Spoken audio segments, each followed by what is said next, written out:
Welcome to the Rundown. My name is Ryan. My name is Ray.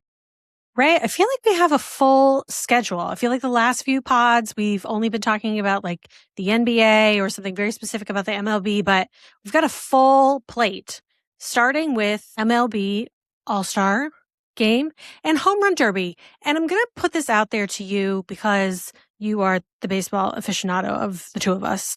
Humble.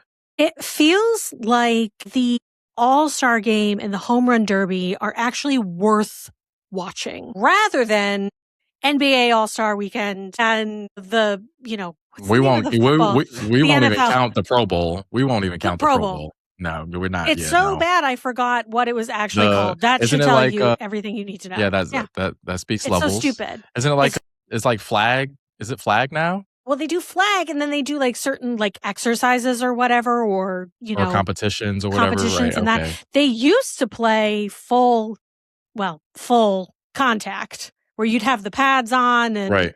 And now they don't do that anymore. And I think, then why the fuck are we doing a Pro Bowl? Like, I don't even understand. But the MLB seems to be like legit in terms of people care about it. It still functions well. Mm-hmm. I heard the Home Run Derby was crazy to watch. And it was good this year. It was. Yeah. I was actually entertained by it this year. The biggest change that they did was they went no clock, right? Okay. They went no clock and they went 20 swings first round, 15 swings the second and final round as well. So I like that because it gave us more of an opportunity to actually watch the home runs in orbit as opposed to like guys just swinging as fast as they can, which also tires the player out. And you end up with less home runs that way. The only thing I didn't like about there being a cap on the amount of swings that you had was that it also limited the amount of home runs you could hit per round in a sense. Mm-hmm. Although the one tweak they had to the rule was that on your final swing, a home run couldn't end your turn. So if you kept hitting home runs on your final swing, you would just keep going until you didn't hit a home run. Wow. But only until I think the final round did somebody actually hit a home run on their final swing. It's like an oddity. Really? I guess the balls that they threw on for the final swing were like red and white seamed as opposed to like the normal baseballs. So people were speculating that like the different colored baseball on the final swing was what was preventing people from hitting home runs on that last one. But just in general, I thought the setup was a lot better. I really thought it was kind of strange. Like I'm used to the Home Run Derby. I watched it my entire life on ESPN, but this year it was on Netflix, which was like a complete change. Yeah. And a lot of people had criticism afterwards about the production from Netflix, saying that they didn't focus on the home run flight enough and that they missed a lot of home runs, focusing on the wrong thing, like the players swinging the bat. And they're like, people don't give a shit about that. I actually didn't have much of a problem with the Netflix production. I thought they actually did a pretty good job considering it was just year one for them. But the format of it definitely led to like a crazy final round between Jordan Walker and Kyle Schwarber. Did you see any of it? I saw clips. I didn't see the full thing. I got wrapped up in other things, but from what I saw, it was crazy. No, it was crazy. Absolutely crazy. The cool thing about it was like going at like the final round, I think Kyle Schwarber hit 12 or 13 home runs. So Jordan Walker followed him after that and he knew the number that he had to beat. So I believe he was down by 1 with one final swing left. And on his final swing or swings, he homered consecutively to tie and then to take the lead to win. So I thought the format was great. We got like a super excited, like it came literally down to the final swing on the first ever year of them using that format. And I think it kept fans engaged. They had a good pool of players. I'm like tears that Ben Rice like actually performed terribly. I think he only hit like 7 or 8 home runs. He's performing correctly in fantasy, and that's what I care about. That's what we need. I did not care about that in terms of All-Star, but yeah. But no, the Home Run Derby was great. And then the All-Star game, a little lackluster this year, but that was because the National League got shut out. They didn't score at all. Cody Bellinger won MVP. He had a 2-run RBI single in the first inning, and that 2-run RBI single was enough to hold up for the rest of the game because the Nationals didn't score. So that was enough to give him the MVP. I'm definitely excited. Obviously a Yankee, so I'm definitely excited about that. But when we talk about like why the MLB All-Star Game and the Home Run Derby hold more weight than a lot of these other all-star festivities for the other major sports is just because really like baseball is not a sport that you can half-ass, right? True. Like pitchers are going to go up there. Like if they throw 100, like they're going to throw 100, right? You can't half swing at a baseball. Yeah. You know what I mean? Like if you give anything less than your full effort, you're not going to hit the ball. So baseball all-star game is always going to be exciting because the players can't fake the effort. But then you got like the NBA All-Star Weekend, which like I'm not happy to say this because I'm a big NBA fan, but it's just trash now, Ryan. Like it's just not the it's effort right up there with the NFL. It's right up Mhm. there. I mean, really, to me, the MLB But the and NFL gets a pass though, because you know they don't want it. It's a contact sport; they don't want their players getting hurt. So the NFL, out of the three sports, I can understand the most why the effort isn't there. Here's my problem with that argument. You do that. The Pro Bowl happens between the end of the season and the Super Bowl. And the Super Bowl, yeah. Which means if you're playing and you get hurt, you got the whole off season to get better. I've never considered that. That's true. Mid-season like it does in every other league. Right. So just go out and play. People pay insane money to go to these things. Like, give them a show. To me, the MLB and the NHL, they get it right. Like, they know who their fans are. They know what to give them. And I gotta say, MLB, kudos to you for that little Sandlot tribute in the middle of the game. Gave me a lot of feels. Saw that clip. I was like, no, oh they my did God. good. And did you see who they had do the anthem, the national anthem for them? Did you see? No. They actually had two. First of all, Patti LaBelle did the national anthem. Respect I was like, to Patti LaBelle. I guess she's a Philly native, right? So, but okay. like, makes sense. They could have chose any Philly native, and they chose Patti LaBelle, so they got my fucking respect for that. Yep. And then earlier in that, it wasn't the national anthem, obviously, but someone else performed, but it was Jennifer. It was Jennifer Hudson. I forget what she performed exactly, but like they got J Hud, they got Patti LaBelle. Like I was locked in for the pregame festivities. Not gonna lie, they actually did a good job. I was impressed. Nice. Yeah. I was also impressed that they had. So I'm not a big like mic'd up person. Like that is not something that I normally enjoy in a sport. I don't need to hear somebody do that. But correct me if I'm wrong, but they had a pitcher mic'd up. Listen, that was hilarious. That was the first time I think I've seen that. And that was great. So when the inning started and it was Dylan Cease that was on the mound when they did it. And they had him and the catcher mic'd up, actually. So they had them both communicating back and forth.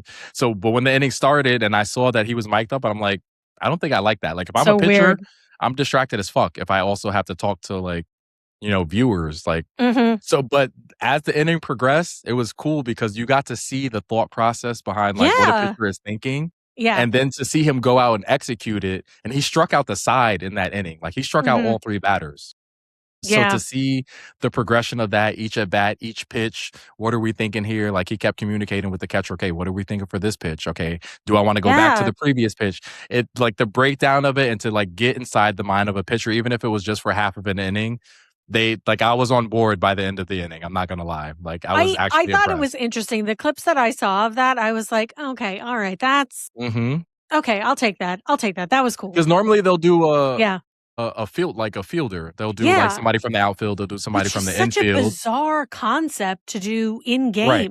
And there's no guarantee that whoever they choose is going to be a part of any plays in that inning, right? You got to hope that the ball hits one of the fielders. So they're just kind of floating around, just talking. But I mean, the pitcher, you kind of have no choice, right? So it was nice. It was really cool. I actually hope that they continue to do that. Yeah. Maybe on games that don't matter as much, like an all-star game, I thought was pretty cool. But all-star because you felt it out, you saw how it went, and then like also, I think there was obviously less pressure for those pitchers to necessarily like. Obviously, you don't want to make an ass of yourself on television, but like you're not. The stakes are not as high. This isn't like World Series and you're mic'd up with your catcher for, game one. Dog, if the Yankees were in the World Series and they chose to mic up one of the pitchers, I'd be pissed the fuck off. Don't you dare distract my pitcher in a World Series game. Don't you even try it. That's something where you'd be like, I like if another team does that, don't do that to my team. Yeah, if the team we're playing does it, then hey, I'm all game for it. But don't you dare put a Yankee pitcher on the mic in the World Series game. Fuck. In other fun baseball news, the Red Sox are on a win streak and have been since Jaylen Brown was traded. Is this the silver lining that Boston has been looking for this whole time? Coincidence? Are you superstitious? Are I you thought that was really superstitious, funny when Ryan? I read that. If I was a Red Sox fan, That I is funny would though. obviously enjoy this, but I am not. So I just think it's kind of a weird coincidence, but I don't know. Did Jaylen Brown have to crawl so the Red Sox could walk? Like, is that what's going Yes. on? Did he have to crawl over to Philly so the Red I Sox could be mean, successful? Listen, I don't I know. went to Fenway a couple of weeks ago, and I only went to one game. It was a 4-game set against the Yankees, Thursday through Sunday. I only went to one game. The Red Sox swept the Yankees that weekend. It was not a pleasant weekend for me in Boston wearing my No. Yankee attire. No, it was not a 4-game sweep at that, not even a 3-game. It was a rough weekend. But the speculation after that 4-game sweep is this was what it was going to take to get the Red Sox finally rolling this year. It's like, sadly looking like that's actually the case. Like, Sadly, they're making progress. I don't really 9-game like what it streak, yep. came at the expense of, but we'll have to see if it holds. I think that's an interesting theory. I think, we might want to calm down on how much weight we're giving it, but you know, Absolutely. yeah. Absolutely. Listen, I don't want to if it put much gives you stock hope, in it. But you no, know what? 9-game winning streak. I mean, they're not last in the division anymore, so I guess they can find some true, solace in that. true. But do I see them catching the Yankees or the Rays, who are the top 2 teams in the AL East right now? Not really. The Yankees still have, I think, a 7-game lead over the Red Sox.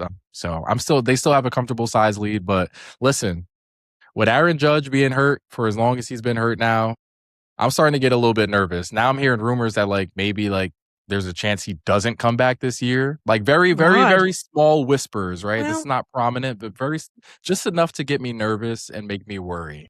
well, here's my question to you. Do you think can the Yankees go far No, without him? absolutely Okay. not. All right. Absolutely not. They just Okay. can't. Like, we've talked Okay. previously on this pod just on the impact that he has throughout their lineup. And honestly, I wish that he didn't have such an impact, right? Because when he's not in their lineup, Mhm. you can just see, it just seems like every player plays with more pressure or more weight on their shoulders, as if they're trying to make up for him Mhm. being out of the lineup. And Yankees have been weird this year, right? When Judge first went down, they started really, really good. I believe they were 8-4 in their first 12 without him. Mhm. I was actually feeling optimistic. Then they hit their same lull that they hit every summer, their June Seems like it came a swoon. little early. Yeah, the June swoon, as everyone calls it. Luckily, right before the All-Star break, they picked it up a little bit. They go into the All-Star break on a 4-game win streak. But Judge just has Mhm. such a profound impact on this team. Like, they absolutely need him. I don't think they can go far at all without him being in the Well, lineup, to be I honest. think you have to ask yourself this question, and recently I revisited this question when I watched the latest season of Quarterback, which better than I thought it was going to be, but not my Okay. favorite. I remember you were a little I was you were poo-pooing it a little bit. questionable on, Yeah, I yeah, was not absolutely. happy about it. But, it's interesting because in rewatching the series, the Tennessee Titans, I wasn't following that team at all. Can't even remember what they did, so felt like Right, a nice right, right. refresher course. Mhm. But I say all this to say, you know, I think that there was a moment when Jaden Daniels came back in season. He had missed some games 'cause he had been hurt. They hadn't really made a ton of progress. Mariota only was able to do what he was able to do, and it wasn't a lot. And he came back and they played, and it didn't look good for playoffs. And I was kind of like, why are you putting him back in for nothing, for almost nothing, basically? And he got hurt even worse. And it was for nothing. So I guess but what I would say to you is that if you don't feel the Yankees are really going to be able to take it or go far without Judge, is it worth him coming back and maybe re-injuring himself? Or is it best to wait till next season? I think that's a really good question for this year specifically, Mm-hmm.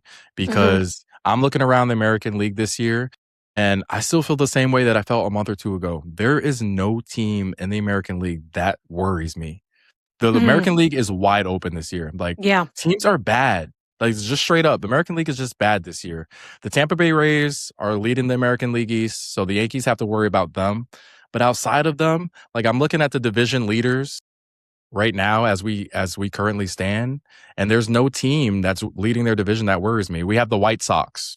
leading the AL Central. They're 50 and 45. So they're 5 games over 500. And then the American League West, we got the Rangers. They're 49 and 47. They're leading their division, being 2 games over 500. So when I'm looking at these teams, like, the Rays have played us tough all year. I'm really happy right before the All-Star break. The Yankees played them 4 games. They were able to split 2 of the 4 in Tampa, which has been a place of horrors for them the last few years. When isn't Tampa like a horrible place for people? Like, just in general. What good happens there? It's terrible. No, nothing good goes down in Tampa. But like, this is the Yankees' year. They have to go all in, because I really think that they could coast at least right through to the American League Championship Series, where they may end up playing the Rays. But Aaron Judge, the impact that he has on this lineup is so big that I think that you can't rest on your laurels and wait until next year to play him. The last injury update I got about him, he's slated to come back in maybe late August, early September to ramp him up for the playoffs. If he can just get a month under his belt, I'll be okay with that. Okay. They're still missing Max Fried. He's slated to come back pretty soon. They're still missing Giancarlo Stanton, who's been down for a few months with like a hammy injury, but that's kind of his case every single year. But he always comes up big in the playoffs. Our thing with Giancarlo Stanton now is just be healthy for October. Yeah. We don't need you for the summer months. Just be healthy for October, because we've seen what Giancarlo Stanton can do in October. So really right now it's just a matter of health. The Yankees are just trying to stay afloat while they get some big names back. But I think if they do get these names back and make a couple trades at the deadline, then I think they'll be in good position to get out of the American League. Well, you've got a better chance than the Mets. So good luck to you. Yeah. And I hope you pull it off. Actually, the Mets, I got a bone to pick with the Mets, because part of the reason that the Red Sox are on the winning streak that they are is because they swept the Mets the weekend before the All-Star break. I needed a little bit of help from the Mets there, at least. I don't know why you home by the Red Sox. I don't know why you were looking at my team like we were about to do something for you. Like, we can't even do anything for ourselves. 17 games under 500, Ryan. That is not something I thought I'd be saying about this Mets team. Currently sitting at 40 and 57. It's not even close. They're 8 games back of the next closest team, which is the Nationals. Which is the team that the Yankees swept before the All-Star break weekend. So the NL East is actually like decently good this year. Teams that have been historically bad the last few years are good this year. The Marlins, always bad, over 500.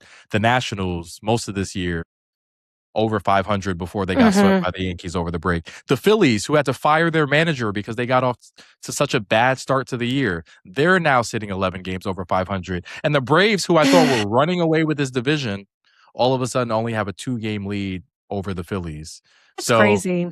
Yeah, no, the Phillies have caught up. The Braves have kind of come back down to earth. Really the only team that's running away with their division in the entire league, surprise, surprise, the Dodgers. But we expected as much. Yeah. I mean, Dodgers sitting at 12 games up in their division going in today. I think we're probably looking at the Dodgers, Yankees. I think that's probably what we're looking at. And they kick off a series starting tomorrow in the Bronx. 3-game series. LA comes to the Bronx starting tomorrow. So we'll see how that looks. Yankees are banged up. So if they do end up meeting in the World Series, I don't expect this team to look the same come October. But I think this will be a good litmus test for them just to see where they match up as they are now. And I'm just praying that the Dodgers don't come to the Bronx and absolutely fucking embarrass them. I just don't want a three-peat. I feel the same way about the Dodgers that I feel about Argentina in the World Cup. No, anybody else. I don't even care who it is at this point. Like, no. It just matters when you see a team, because right before the All-Star break, the Dodgers played the Diamondbacks, and the Diamondbacks just finished sweeping the Dodgers before the All-Star break came in. So it just matters about when you see a team, and yes, anything can happen. So I think that is really interesting. Like, it is interesting to watch, play a series versus play one game, and how, I think you do get a feel for what is the better team of over a series of games versus if it's just one game. It's like, well, it either went really well for somebody or really horrible, or it was neck and neck the whole time. And, so. And I know how you feel about football, but that's exactly why I like baseball and basketball, because the whole idea of a 1-game playoff, I understand, it's exciting. Anybody can win, but I want to see the better team win. I'm all here for an underdog story, but Well, in theory, by the time you get to the Super Bowl, you are supposed to be looking at the two best teams, Does it always pan out that way, though? It doesn't always, but I mean, right. I would say in the last... Do you think the Patriots were the best team in the AFC last year? No. Right? The fact that you have to think about it, though. I would say that they weren't... It's like, to me, it's like the difference between saying, like, okay, who was the better team in the NBA in the West? Like, if you had to pick between Denver, OKC, and San Antonio, either of those teams could have gone, and you would have been like, that makes sense. I feel the same way about the Pats, which was at that time, it made sense. Do I think it would have been a more exciting game to have watched the Bills? Yes. I think that would have been a much more competitive game. What about the Broncos? I even think with the Broncos, it would have been a more competitive game. I still would have rooted for the Seahawks, but but if the Bills would have gone, I would have rooted for the Bills. But I think, you have to. Sorry, Arliss. I'm apologizing to no one ever. You're very unapologetic in your takes. I can appreciate that. And you know what? I'm about to get even more unapologetic as we move into the NFL, because I got to tell you, Ray, trash cans keeps coming earlier and earlier in this show, because I don't know what it is about news outlets and networks. They want to put together these lists. And I understand the purpose of the list. And the purpose must be to piss off whoever the fuck is reading it, because my jaw hit the floor a number of times between the NFL Top 100, which is a list put together by the NFL, voted on by players. That's how that list is made. And then the top prospects for quarterbacks in 2026, made by ESPN, put together through surveys from executives, coaches, and scouts. And on both lists, I'm finding so many problems at the quarterback position. And I don't know who the fuck is making these choices and decisions, but they're wrong. So when this list came out, right? Okay. You messaged me. Is this the ESPN list? This is the ESPN list. Okay. When this list came out, you messaged me and you had some reservations about it, right? I did. And without really going through the list myself, I was like, all right, relax. Okay. Yeah. Because he was very much like, calm down. Yeah. I knew your gripe. I knew your gripe was that Jordan Love wasn't in it. Right. So like knowing that, I was like, all right, calm down. Like he still has time. But then to your defense, I looked at the list myself. And there were definitely names, or at least one name on there that I absolutely would not have put in front of Jordan Love. Now, I'm not saying Jordan Love is top 5 or even 6. No. But for him to not make the top 10 and for them to omit him in favor of a couple of the names they put on there, it's egregious. It's egregious. Here's what I'm going to say. I actually don't. This is going to surprise some people. I'm okay with Jordan Love not being in the top 10. I'm okay with it. Okay. I'm okay. There's still work to be done. Playoff performances are not great. Like, I get it. Like, I'm not mad he got an honorable mention. That's fine. However, when you look at the list, there are things that don't make sense. And I feel we should read the list. Do you have it in front of you? I have it in front of me. All right. Why don't you read them off? All right, so number 10, and we'll talk about this. Yeah. Caleb Williams of the Bears. Mm-hmm. Number 9, Jared Goff from the Lions. 8, Drake May of the Patriots. Mm-hmm. 7, and this is one that we talked about a little bit, Justin Herbert from the Chargers. 6, Dak from the Cowboys. Mm-hmm. And then to round out the top 5, we got Lamar, Joe Burrow, Matthew Stafford, Mahomes, and then they ranked Josh Allen as the top QB in the league. So what are your thoughts on that? Justin fucking Herbert? I can't even with this. He had a passer rating last season of 94.1. He played like absolute shit in the postseason, and they've been 0-3 in the postseason since he's been quarterback. This is an absurd spot for him to be at. I would be fine if he was an honorable mention. But you're going to tell me you're going to rank Justin, whatever the fuck your middle name is, Herbert, over Jalen Hurts, who didn't even make the list, who's a Super Bowl champion? That's the person you're going to put in front of. Might as well put CJ Stroud in his place. What are you doing? Like, this to me was the most absurd person on the list because he has no business being in the list. Period. What I think people get enamored by, right? Like, especially if we're talking like executive scouts and coaches, is just like his pure like throwability, like his ability to throw the football, to throw it downfield, like the gunslinger kind of arm that he has. Like Justin Herbert's talent, right, is definitely up there with some of the elite quarterbacks. I'm just talking about his ability to throw the football. Sure, right? Sure. But like, what was the I need to know what was the criteria for this list, right? Like, are we just looking at talent? Are we looking at accolades? Are we looking at like, what have you done for me lately? Because just strictly talent, you might have an argument, but sure.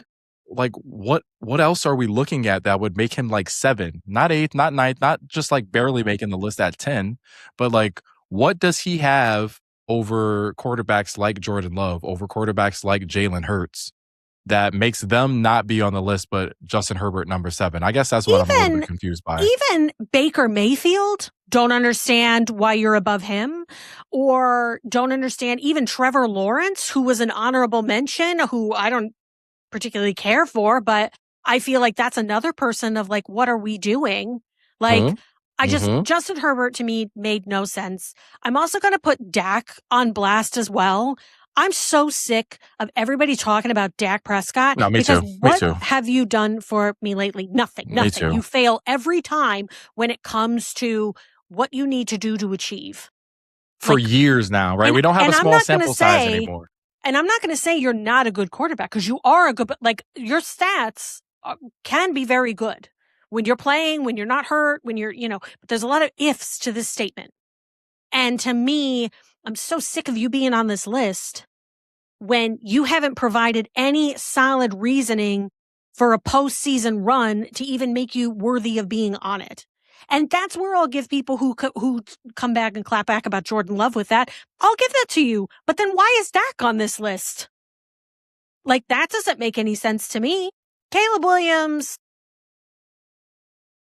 I don't think Caleb Williams, I don't think he should be in this top 10. Absolutely I'm just going to not. come out and say it. You shouldn't be. You are only there purely on the gunslinging, game-winning, stuff that you pulled off, which again, I'm not going to shit on you, but you had a 58.1 completion percentage in 2025.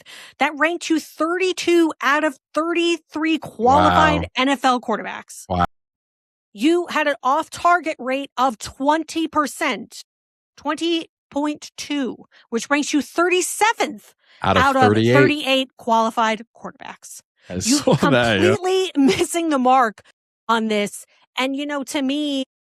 Same guy that got the Madden cover, by the way. Let's not gloss over that. This is a guy that he couldn't trademark Iceman, so good luck to you, sir, trying to get that shit done. But which I feel like Drake should have already done that, yes?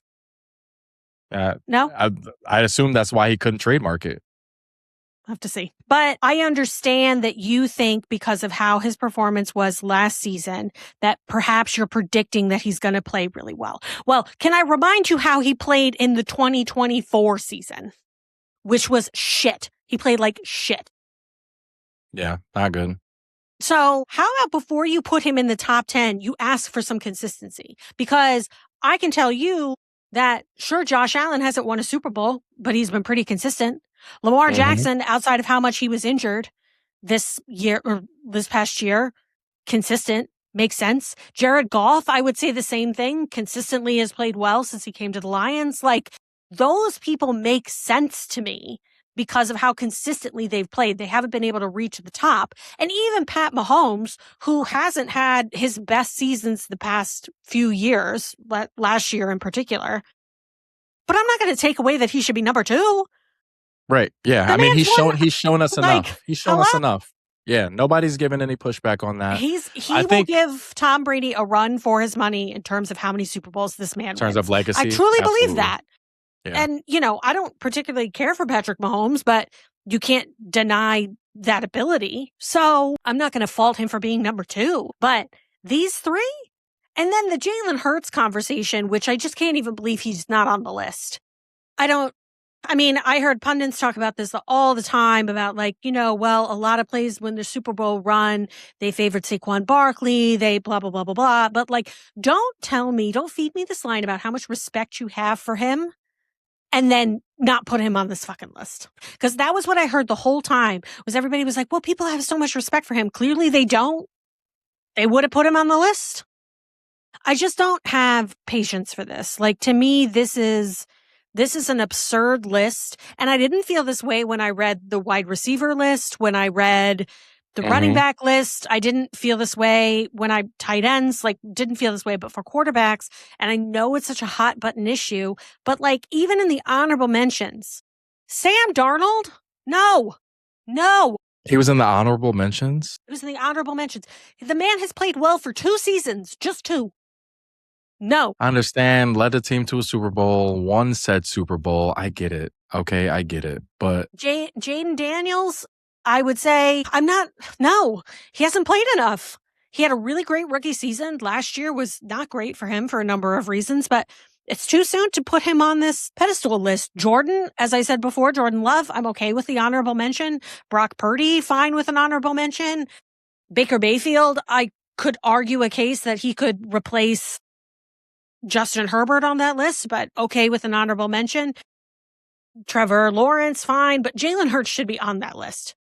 You can't absolutely. Tell me if you're picking a quarterback, you're going to tell me that you're going to pick Caleb Williams over Jalen Hurts?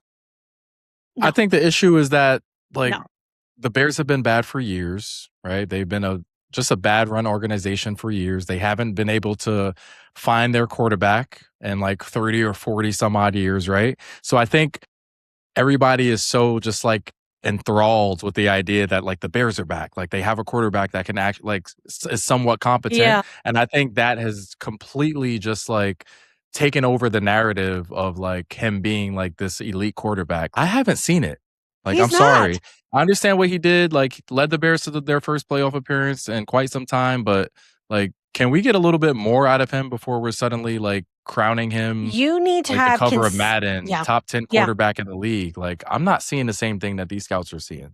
Give me consistency all 3 quarters. Don't just give me all you have in the 4th. You need to be structured throughout. This is a 4-quarter game. You need to have consistency throughout all 4 quarters. Because you're not always going to be able to lead these comebacks against better teams. And he didn't. When it came to the Rams, you couldn't pull it off. So that list, shit. And then to go to the other list, the top NFL Top 100, which is voted on by players. Brock Purdy, 85. He should be higher than that. I know he missed a lot of games, but he still plays consistently. Baker Mayfield, 77. Again, not sure why you're not higher on the list. Jordan Love, 72. You're telling me there are 71 players better than him in the NFL? No, there are not. Not seeing it. I agree with Micah Parsons, who said that exact same thing. Absolutely not. And then Lamar Jackson at 69. He had a passer rating of 103. I think that's the most disrespectful one out of all of them. Yeah, that's the most. That's the craziest one. This is a 2-time MVP. Should not be 69 on this list. Should at least be in the top 20. So who did this list? This was just NFL.com voted. Players? Players voted on this. What's interesting to me is that Lamar Jackson was a top 5 quarterback voted in by coaches, scouts, but then by players can't even crack the top 50. That's absurd. If you're Lamar Jackson, how do you take that? You have to feel disrespected. Because you got to fix whatever's happening in your locker room, I guess. I don't even know. Listen, if I'm Lamar Jackson, I go out into next season and I'm how quickly they forget. How quickly they forget. One down year and y'all gonna disrespect me by not even having me crack top 50 players in the league. This guy's an MVP. This guy's a former MVP. This guy's a former MVP. What are we talking about here? I think the thing is you can't if I've learned one thing from watching quarterback this season is that I think, I'm watching these games, especially with Joe Flacco. And I'm he didn't play awful in Cincinnati. Their defense couldn't do anything. That's the story of them every single fucking year. But that's the narrative, though, when you talk about quarterbacks is so often everything gets placed on their shoulders. But like, there's a whole other side of the ball that, like, if you can't get your shit together, how is the quarterback supposed to manage all of that? You know, and like, I mean, you know, Joe Burrow is going to be probably high on the top 100. He was in the list you gave earlier in the top 10. And that's another guy who I really like, Joe Burrow, but like. But see, to me, it's like, why? So Joe Burrow hasn't been ranked yet, correct? No. Mm-mm. So it's like, how is he ranked higher than Lamar Jackson when both of them are coming off of injury and Joe Burrow doesn't have half of the accolades that Lamar Jackson does? Like, I understand Joe Burrow beat Patrick Mahomes like in an AFC Championship game. He went to a Super Bowl. Like, he went to a Super Bowl. He has been to a Super Bowl. I get it. But like you said, Lamar Jackson is a 2-time MVP. And it was not like that was like 5-6 years ago. Like, this was 2 seasons ago.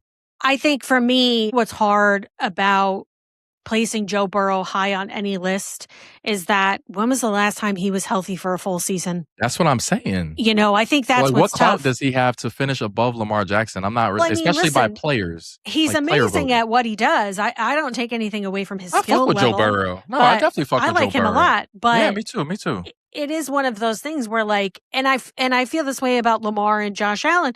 You know, you keep rating them really high. If they can't take it all and win, when do we start to see those numbers go down? Obviously, for Lamar, player voting, it was this year. But like the same with Josh Allen. Like, it's like the same 3 people we keep talking about. And then, like, they fall apart right when they have to be on top of things. Yeah, you always kill Josh Allen. You know, I do. You always kill Josh Allen. You know, every time. I'm surprised it took you this long.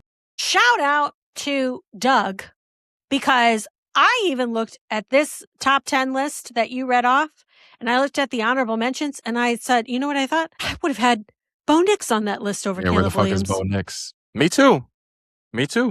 You know, I would have understood that, you know, but I think, you know, these lists, obviously they are made to anger and create discussion, hence what has happened here. But this is just trash cans. We can't keep having this stuff happen. And this makes me think, if this is how execs, coaches, and scouts feel, why the fuck am I not in one of those positions? So That's how I feel right all now, the time. That's how I feel all the time. Yeah. I think they need to do a lottery in the NFL and just give a job to like somebody with like some regular person experience. Yeah.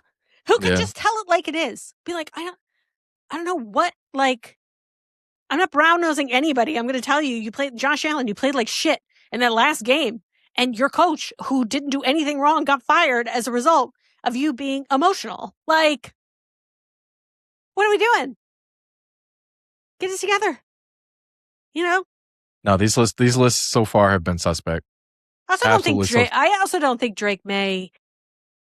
You know, say it. Talk about it. Talk about it. Okay with him at 10 because he made it to a Super Bowl. I'm not, you know, I'm not gonna discount it. But I don't know. You know, that Super Bowl was so underwhelming that he should have been pushed back out of the top 10 based on that performance. And listen, I don't know if they're going to make it again to an AFC Championship game. Me either, because you got Joe Burrow coming back. You have Patrick Mahomes coming back at some point this season. Like, the 2 of the biggest. I mean, you got Lamar Jackson, like we just discussed, who's going to be Josh Allen, who's going to be out playing for some respect this season. Josh Allen, like, you're right. There is no guarantee Bo Nix that they again, can make it back there. Yep. Yeah. Yep. The AFC's tough. Competition will be very tough. And, you know, and then not to mention all of the weird off-season antics that have happened. Who knows how this Jaylen Brown trade is going to affect the Patriots going into the season? The whole of Boston is a mess. And shambles. Well, not the Red Sox. Not the Red Sox, clearly. No, they're thriving. They are thriving off of this trade. But I mean, I think, and that brings us to, funnily enough, how I wanted to close out the NFL with Stephon Diggs, who, sir. Is he still without team? Yeah. He's free. Nobody signed him yet. And I don't think anybody will. I mean, or it'll be really late, but I think it'll be late rather than never. What do you think? What do you think are good landing spots for him? Well, I pray not the Packers. I was going to say, would you want to see him in a Green Bay uniform? No. He can't. He has weird charges. He has weird things happening that the Packers aren't gonna mess with. Well, you know who's all too familiar with that? The Browns. So I'm sure Maybe they're looking his way. Maybe he'll go there. I'm sure they're looking his way. Oh my God. I could, listen, he could go to the Jets. Deshaun Watson throwing the ball to Stephon Diggs. I couldn't have wrote it up any better myself. It's the most dysfunctional team ever. Although, what was so funny was watching quarterback and watching Joe Flacco interact with Shedeur Sanders, who just seemed nothing but nice to Joe like the entire time. He's a good kid. Yeah.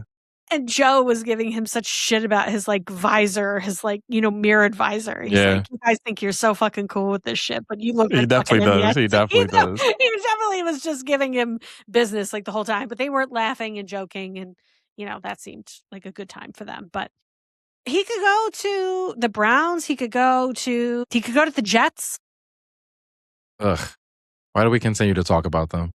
He could go. You know where he could go? Miami. Malik needs somebody to throw to. Oh yeah. So who knows? I forgot your guys over there now. But sir, you are. Don't ever ask people to name better players than you, because we can't, and we can name about 10 of them. So calm the fuck down. No, that's facts. Not you out here being like, name a number 2 better than me. Devontae Adams, George Pickens. They exist. T. Higgins is a really good one. Come on. We can name them. I would put most of the Packer players, I don't even know they're all wide receiver 2 people as far as I'm concerned. I would take that whole roster over you. So listen, Diggs is good. I don't think he's going to go to any team and make them worse. But like you said, there's baggage that comes with signing him. I think his prime has passed, which he admits now being a wide receiver 2. But I think your time to shine is over. Yeah. So apologies. Well, we'll see where he goes. Sorry to this man. Finally, we're going to round this episode out with some quick chatter about the ESPYs, which is an award show that I admittedly did not watch, but I did see who won, and I have thoughts. And I wonder if you and I have the same thoughts. We probably do. Probably do. The Knicks should not be winning everything. Absolutely not. Listen, it's a good story right now, Ryan. They're gonna ride the fuck out of the Knicks until they can. The only thing that I will say, the only award that I felt was absolutely yes, was the best play going to OG for the tip in. Yes. I will agree with that. That was fine. I would put that over the other nominees that they had, which included Caleb Williams, because I put anything over Caleb Williams. The UConn shot beating Duke in the NCAA Men's March Madness tournament, and goals for both the Olympic men's hockey team and women's hockey team. Yeah. So I'm going to put the tip in over that. I agreed with that. Best athlete in male sports, not Jalen Brunson. No. Listen, I don't like it, but I don't like it. I can't. I would have given it to Ohtani. He was in a category with Messi, Ohtani, and Stafford. Now, I'm willing to not give it to Stafford because he didn't go to the Super Bowl. I'm willing to push it. But Ohtani? No. Yeah. Ohtani's a freak. So if there was anybody I was going to give, but listen, you understand the gravity of what Jalen Brunson did for the city of New York. There's no way they were going to pass upon giving him this award. This is sadly, listen, I don't want to admit this, Ryan, but this is his year. Okay. This is his year. You just got to give it to him. So, all right. So if you want to put it at the best male athlete, okay, but don't put it under best championship performance, which he also won, which there were a few games in there, which he was not fully present for. So no. Listen, up until that last game, it could have been OG. It could have been OG. It should have been. That ended up being the finals MVP if not for Jalen Brunson's that last game, the closeout game 5. If not for that game, I think it would have been OG, to be very, very honest. So I'm actually with you on that one. So that one I don't think you should have won because you were Frankel from USA Women's Hockey, Hellyaback from USA Men's Hockey, and somebody from a Texas Longhorns softball team, which no disrespect to softball, but I think either the men's or the women's hockey team should have taken that. won gold medal. Especially, like, I don't like how the men behaved after their win, but, he hadn't won it since 1980. Yeah, I'm looking at the other winners. Here's what I had. This was my question to you. So, best single game performance. I'm not going to read all of them, but I'm going to highlight 2. So, one was Bam, 83-point game. Look at me. Yeah, okay.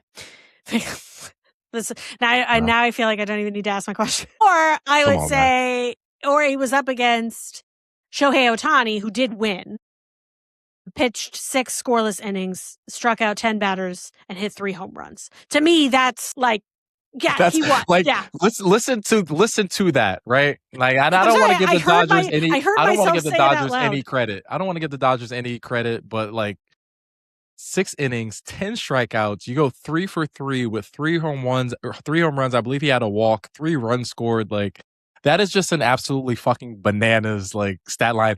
And in a playoff game. In a playoff game. Yeah. In a championship game against, I believe it was like the Diamondbacks or something like that. But I feel like too. That's just I can't. No, there's no topping that performance. I think if Bam would have played against any other team but the Washington Wizards, maybe.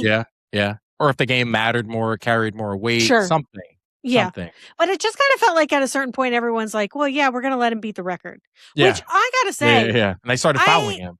I think I think that's inappropriate. And I truly believe I'm not a big Kobe Bryant fan, but I will say that is Kobe Bryant was probably looking down at that game going, what the fuck is this? There's just no competition here. That was trash cans. I was not. Listen, I understand it's not easy to go out there and score 80 points in an NBA game. It's not easy to score 20, 30, 40, 50, 60, right? I get it. I get the difficulty level of it. But if we're just talking about like how moved we are by performances, I'm sorry. It did not move the needle for me at all. This man behind me, that was a performance for the ages. Yeah. And Bam, like, kudos to you. You got the record. No one can ever take that away from you. Second most points scored in an NBA game ever, right? That's something that you can rest your head on the pillow at night and know that is exclusive to you. But the masses, we just don't see it like that. No. It's just the reality of it. Absolutely not. So yeah, Shohei Ohtani very much deserved that. Very much for the win. To be honest, there's not really any performance that you could have put up there with that, and it would have even really come close, in my opinion. Yeah, I was looking at this and I was like, it was a playoff list. Game. Yeah, the stakes of it, no, absolutely, he deserved that. Best team, New York Knicks. Yeah, saw that. No. Eh. Not against the men's hockey, not against women's hockey. Like, to me, I don't believe that that's true. And quite frankly, not above the fucking LA Dodgers. No. Yeah, fair. Who or the Seahawks who repeated as champs. You're right. I'm telling you, it's just the story. I hate it. With the Knicks. I hate it's it. just the storyline. Every fiber of my being. Bringing the first championship to New York for basketball since '73. That's what it comes down to. I hate it. Best player in the NFL, Myles Garrett. Yes, absolutely. Congratulations, sir. The fact that it says Myles Garrett, Los Angeles Rams, just really fucking hurts. So sad. Just really fucking hurt. So sad for you. So sad. Best MLB player, Ohtani. Yeah. Not really surprised. I'm okay with it. Best NHL player, Connor McDavid. The man's got to win something because he can't win a Stanley Cup. But best NBA player, again, Jalen Brunson. In that Not list, on board with that one. Absolutely not. Not on board with that one. I would have voted for Jokic over that shit. And we all know how I feel about Nikola Jokic. But I would have given it to him. Yeah, not a fan of that one. I actually think any one of the players nominated in that category, except for Jalen Brunson, could have won that, and I would have been fine with it. Who were the nominees? SGA, Jokic, and Wembanyama. Well, considering they beat Wembanyama, I'm okay with him beating him out. But Jokic and SGA, I'm still not ready to give Brunson the better player title over those two. Absolutely no, I don't think so. Not at all. And I'm still holding fast that if SGA made the finals, the Thunder would have won. I think that's a debatable topic, but certainly one that makes sense. I think, I mean, I will never know, but yeah, I'm willing to go there, and and say I think that's probably true. I don't think they would have. I think Oklahoma City, in my opinion, would not have collapsed the way that the Spurs did. Oh, well, like we talked about it while the finals were happening. The Spurs had a double-digit lead in every single one of those games. OKC is not. Maybe OKC blows one of those games, but I mean, 5 consecutive games that you're up like comfortably. Yeah, no. With the experience that OKC had previous to this year, I don't think they're not blowing leads like that. Well, we'll have to see. I was disappointed. I mean, I'm normally never very happy watching an award show. Like there's always something amiss when it comes to an award show, but agendas. This one it just felt you pandered so much. And I don't want it. And then DMing me Steph Curry's speech, and you're like, how can you not like this man? And I'm like, I don't. I find him annoying. His speech was so eloquent, so well spoken. My glorious king, Steph Curry. We appreciate you. Gross. And for those who don't know, he won the Muhammad Ali Sports Humanitarian Award. So good for him. No, you got an award for being a good person. What a fucking hater. You're so annoying. You have morals. Oh, God. Final thought for you is I did see something that I posted on the Instagram account, which was the worst quarterback rooms in the NFL right now. And guess who was number one? Guess who was number one? Oh, God. Your season's a wash already, and just bro. fucking Deshaun Watson's smiling face on that post just fucking bothered me. Speaking of somebody who should never win an award about morals, he's terrible. Mm-hmm. You know what's funny is that I saw them number one on the list and didn't look at any other team that was on that. I couldn't tell you anybody else on that list. You didn't even need to. No. That's all I had to see. Well. Football's just around the corner. It is indeed. Training camp's on the way. I'm so excited. Just have to get through preseason. I hate preseason because it doesn't matter. Like, I'd rather they just go straight to playing games, but. Yeah, and the good players don't get enough reps to really make it worth watching. No, they just go out there for a quick show and then which is fine. Like, I'd rather them be healthy, but preseason has become semi-pointless. Well, at least that signifies that football will be near. Thank God, because I can't take the Mets. I'm still upset about the Celtics. The Bruins, we'll have to see. Their schedule came out, I think, today. I have to take a look at it, but. We won't get into it today, but as of right now, we are still on LeBron watch. Where will he go? LeBron watch 2026. Where will he go? I think he's going to go to the Warriors. I think it's going to be a surprise. I think he is. You said it. He's going to do it. You said it. I think he's going to do it. I think he's going to do it. Steve Kerr. Somebody said that to Steve Kerr. I think I saw him drive by and he's like, we got him. And I think he was being very facetious. Yeah. But he was like, put it on Twitter. I was like, dude, are you even coaching anymore? What are you even doing there? I actually saw that something came out today. Draymond said that if LeBron decides to go to the Warriors, he will give his number 23 up. So he's trying his damnedest to get. That seems like a lot for Draymond to do. I agree, right? Seems very generous of him. You also really they're best friends, right? So I'm sure these are conversations that have been had. They're between them. Best friends. You didn't know this? They are best fucking friends. Yes. Well, this makes me think a little less of LeBron now. If I'm being honest, they are very good friends. Yep. Ew. Their friendship is no secret. Gross. I don't care for it. I don't like it. It makes me uncomfortable. It's just the whole Draymond of it. You don't care much for him. He's an asshole, though. Can we all agree? Even I can't defend his antics on the court at this point. Yeah. I gave up on that a long time. I think, he just. Although he did read one of my favorite Jimmy Kimmel mean tweets when they used to do that. Mm-hmm. Was his mean tweet was Draymond Green looks like Donkey from Shrek. Correct. It doesn't help that his mouth's always hanging open too. No, he was laughing at that. That was very funny. Yeah. I was like, look at you being able to take a joke. Of course you can. You have millions of dollars. What do you even care? Mm-hmm. And the person that tweeted it wasn't right in front of him, so he wasn't tempted to swing. There you go. My favorite one, I will say, was that Rajon Rondo read one, and it was like, Rajon Rondo looks like that turtle Franklin from Nick Jr., and I was like, oh my God, he does! Now, those mean tweets were the best. They got to bring those back. All right, well, that's going to do it for us here at The Rundown. We'll talk to you next week. See ya.